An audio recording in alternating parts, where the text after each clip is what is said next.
내 비밀 한번 들어봐. 아주 간단해. 본다는 것은 오직 마음을 통해서만 가능해. 본질적인 것은 눈에 보이지 않아. 본질적인 것은 눈에 보이지 않아.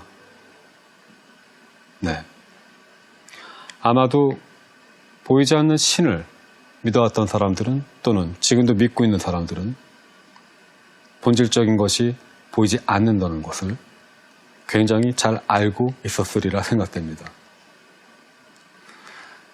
자, 신은 보이지 않습니다. 그리고 신은 소중하죠. 지금까지 언급된 철학이 다루는 여러 가지 주제들, 보이지 않는 것들, 이외에도 여러 가지가 있지만, 이제 마지막으로 여러분들께 소개시켜드리고 싶은 마지막으로 보이지 않는 것 하나가 있는데요. 그것은 바로 배제입니다. 배제는 사실 잘 보이지 않습니다. 오늘날 빈곤이라는 개념은 사라져 가고 있는 대신 그 자리를 대신해서 배제라는 단어가 사용되고 있는 경향이 있는데요.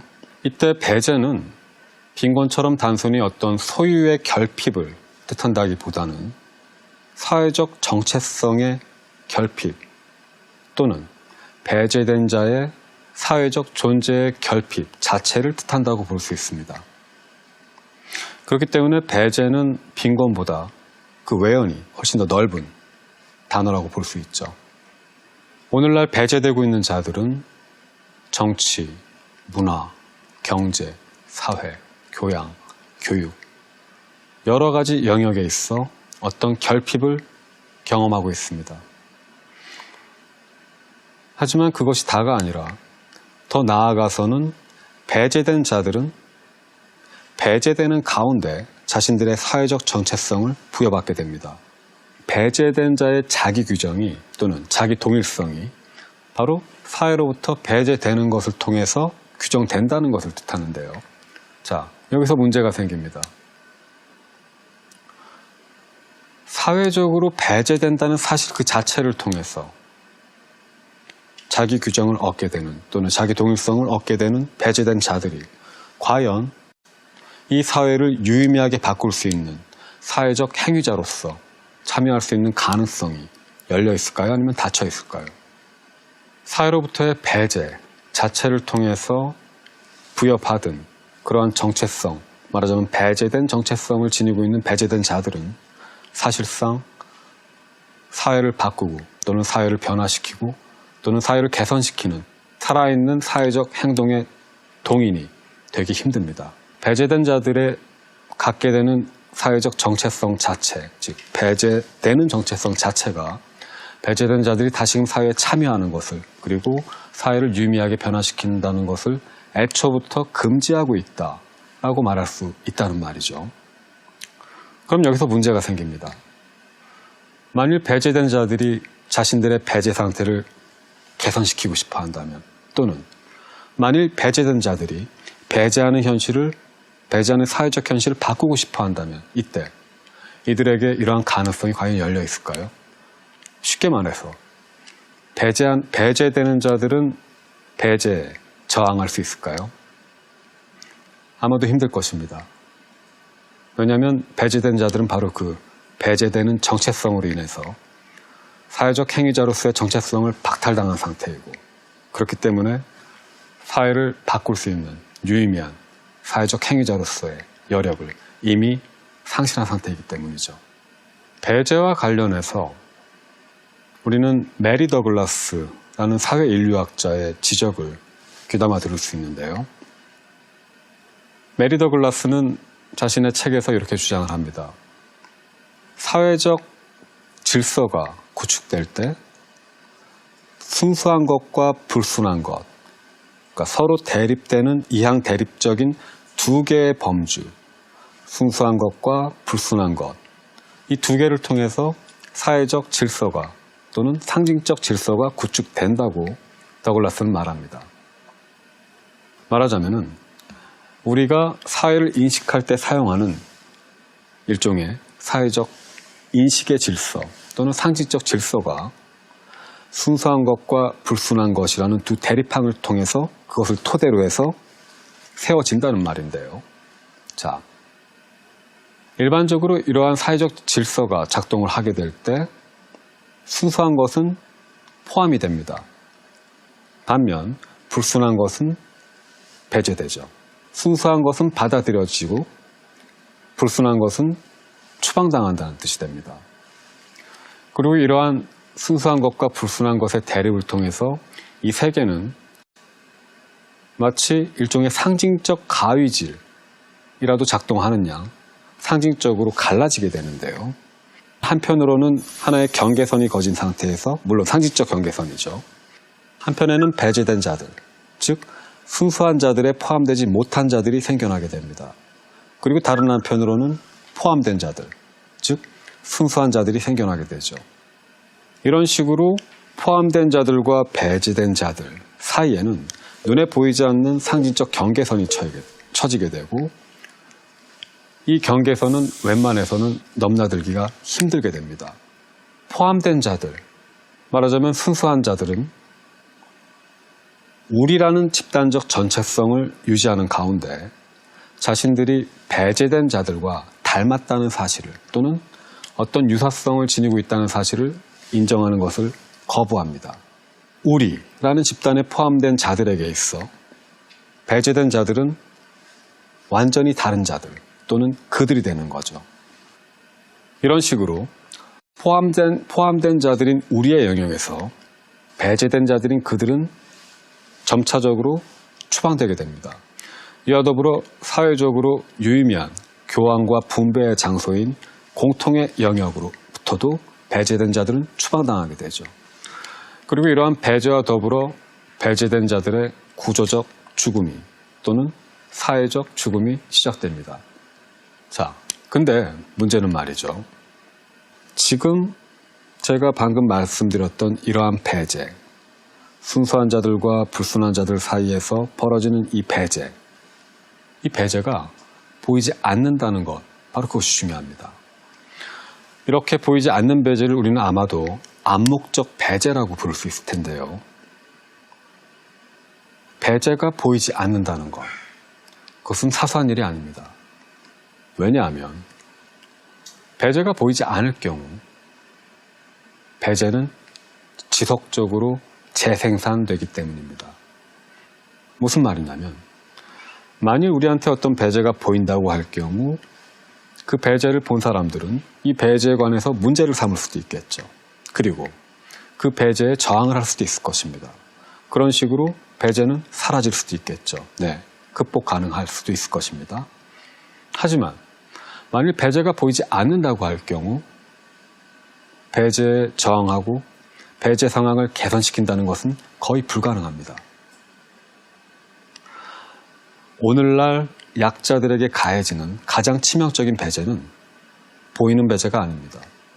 오히려 보이지 않는 배제, 즉 암묵적 배제가 배제된 자들을 가장 심각하게 위협을 하고 있는 상황인데요. 문제는 이 보이지 않는 배제를 보는 것이 힘들다는 것에 있죠. 특히 현실 속에서, 현실에 적응한 자의 시선 속에서 또는 그런 시선을 통해서 보이지 않는 배제를 본다는 것은 거의 불가능한 일입니다. 그렇기 때문에 이러한 보이지 않는 배제를 보기 위한 시도가 그 어느 때보다도 요청되고 있는 것이 바로 오늘날의 현실인데요. 그렇다면 이 보이지 않는 배제를 보기 위해서는 어떻게 해야 할까요? 네, 바로 이 보이지 않는 배제를 보기 위해서 철학이 필요합니다. 철학은 현실과 거리가 멀다 라고 말씀드렸었습니다. 특히 철학은 이데올로기보다 훨씬 더 현실과 거리를 두고 있다 라고 말씀드렸죠. 그렇기 때문에 철학은 현실에서 무용하며 현실적인 어떤 목적을 위해서 쓸데가 없다 라고 말씀드렸습니다. 그런 의미에서 어쩌면 철학은 이 현실 속에서 필요 없는 것이 아닌가, 즉 우리에게 철학은 불필요한 것이 아닌가라는 물음까지 나올 수 있었죠. 이제 철학이 왜 필요한지에 대해서 단지 소중한 것을 볼 수 있기 때문에 뿐만 아니라 바로 이 배제를 볼 수 있다는 점에 관련해서 철학을 방어할 수 있을 것 같습니다. 보이지 않는 배제를 보기 위해서는 철학이 필요합니다. 왜냐하면 보이지 않는다는 것은 어디까지나 현실 속에서 보이지 않는다는 것이죠. 그리고 현실을 의심하는 배제는 현실로부터 거리를 두는 가운데, 그래서 현실로부터 멀리 떨어지는 가운데 어쩌면 현실 속에서는, 즉 현실에 찰싹 밀착되고 찰싹 달라붙은 상태에서는 볼 수 없을지도 모를 보이지 않는 배제를 볼 수 있을지도 모르기 때문입니다. 무엇보다도 철학은 현실 속에서 우리가 당연하거나 또는 자명하다고 여기는 것들을 의심하기 때문에, 그렇기 때문에 현실 속에서 배제가 존재하지 않는다, 우리의 현실 속에는 부당한 배제란 없다 라는 사람들의 믿음조차도 철학은 의심합니다. 그렇기 때문에 만일 보이지 않는 배제가 이미 작동하고 있을 때, 그리고 모든 사람들이 그러한 배제가 작동하지 않는다고 잘못 믿고 있을 때, 철학은 보이지 않는 배제를 볼 수 있는 시선을 확보할 수 있는 것이죠. 하지만 철학은 이러한 시선을 어디에서 확보할 수 있을까요? 네, 적어도 현실 안에서는 아닙니다. 오히려 현실의 바깥, 또는 철학이 현실과 두고 있는 바로 그 거리, 그 안에서 아마도 철학은 보이지 않는 배제를, 그렇기 때문에 계속해서 은폐되고, 그렇기 때문에 계속 지속적으로 재생산되는 가운데, 그렇기 때문에 계속적으로 구조적 약자들의 죽음을 초래하는 배제를 볼 수 있는 가능성을 지니게 되는 거죠. 네, 이렇게 볼 때 철학은 여전히 우리에게 필요합니다. 적어도 보이지 않는 배제를 보기 위해서, 그리고 배제가 없는 것처럼 보이는 이 현실을 바꿀 가능성을 확보하기 위해서, 즉 말하자면 이 현실을 변화시키기 위해서 철학은 필요합니다. 왜냐하면 철학은 변화를 필요로 하지 않는 자들, 이데올로기에 빠져 있는 자들의 눈에 보이지 않는 변화의 가능성을 현실과의 거리 속에서 가질 수 있기 때문이죠.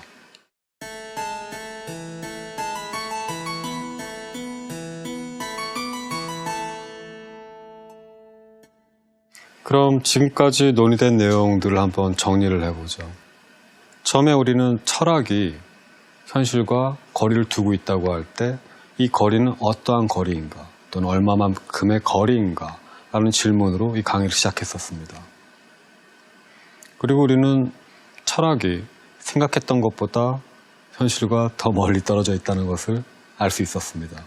왜냐하면 철학은 이데올로기와는 달리 현실을 의심하는 가운데 현실과 최소한의 비판적 거리를 계속해서 간직할 수 있을 때에만, 즉 의심을 중단하지 않을 때에만 철학이니까요.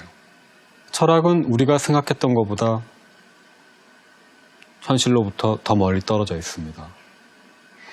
하지만 철학이 현실로부터 갖는 그 거리가 철학의 무용성을 전적으로 지시하고 있는 것은 아닙니다. 소중한 것들을 보고자 하는 철학, 보이지 않는 소중한 것들을 이해하고자 하는 철학, 또 그러다가 보이지 않는 배제를 보려고 하는 철학은 그냥 현실과 멀리 떨어져 있는 것이 아닙니다. 철학이 현실과 멀리 떨어져 있는 이유는 바로 보이지 않는 것을 보기 위해서이고, 또 보이지 않는 배제도 거기엔 포함됩니다. 그리고 그 말은 우리가 현실을 더 낮게 바꿀 수 있는 가능성의 단초는, 어떤 희망은 철학적 의심 속에 있다는 것, 말하자면 철학의 의심이 만들어내는 현실과 철학 간의 거리에 있다는 것, 바로 그것이죠. 철학은 현실로부터 거리를 두고 있습니다. 그러나 철학이 현실로부터 거리를 두고 있는 이유는 현실과 아무 상관이 없기 때문이 아니라 바로 현실을 위해서입니다. 여기까지였습니다. 감사합니다.